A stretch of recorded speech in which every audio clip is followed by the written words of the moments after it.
Hello everyone, welcome to channel Nitrix. Today it's here. This is the new V90s from Powkiddy. Let's do a quick unboxing.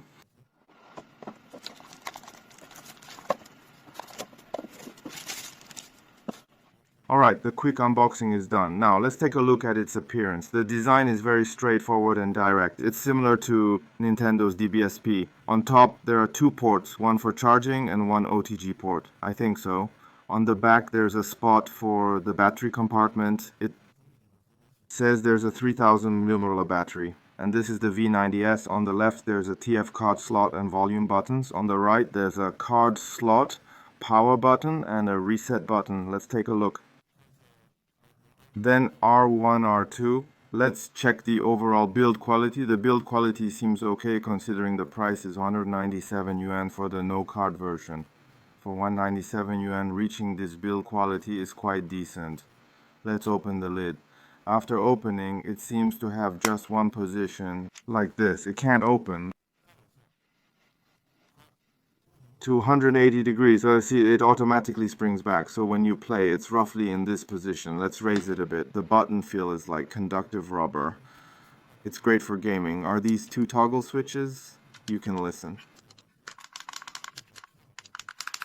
Let's power it on. After turning it on, there's a green button and the power light comes on. I bought the no card version. Then I immediately flashed a small 16G system package onto it. We can do a simple test. The screen size is 3.5 inches, probably a 640x8 screen. Perfect for retro games. Absolutely perfect. Below is a decorative strip which is glossy. You can see the glossy decorative strip. Then dual S buttons. After the system starts, it looks like this. There are various types, not many games inside. Let's first test the GBA Classic Dragon Ball Adventure. Let's open it and see how it performs. Isn't it supposed to start with that button? Yes. The response is a bit slow. I felt like I pressed it for a long time before it started. This is a speaker button. This is a speaker button. Now,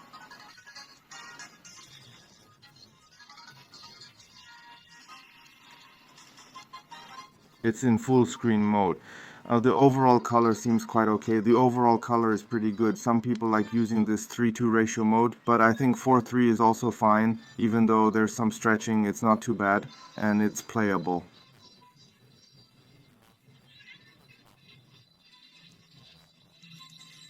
For playing GBA and retro games, it's definitely sufficient. Let's check the menu. Is this the menu button? Okay, this is the menu button. Then there's a mask here. Then there are some other settings, like in our video settings, there's a zoom here. In this case, it's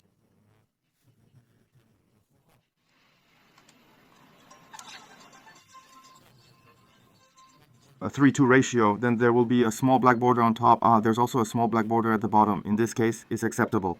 If someone wants to play GBA, they can consider this mode, and if they don't want full screen stretching, they can use this mode. Then let's exit. Ask, this S plus X is a mutual exit. Battle, let them exit for a moment. Overall the feel is quite good. Then let's try another game.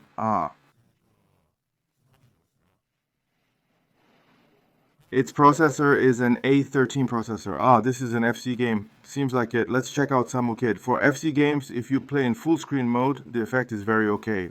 Look, this is the full screen effect. Very nice. Then.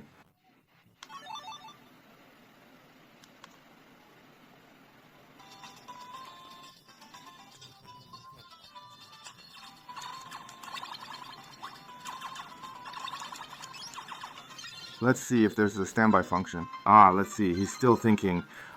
It proves there's no standby function. Let's leave a gap and see. He's still secretly working. So this, well, there's no standby function. Playing retro games, well, it's not a big issue. Let's exit. I don't have it here. I haven't made many games here. So this is a simple unboxing test. Then I also bought Joge's 34XXSP online. When the time comes, we'll do a comparison to see which of the two machines is more suitable for playing these retro minigames. Then let's look forward to the next video. So this simple boot test video of the Powkiddy V90S ends here. The uploader is a non-professional reviewer. Bought by me at my own expense. If you're interested in these open source handhelds, feel free to give the host a follow and support. If you want to see reviews of other handhelds, you can open the comment section. Goodbye.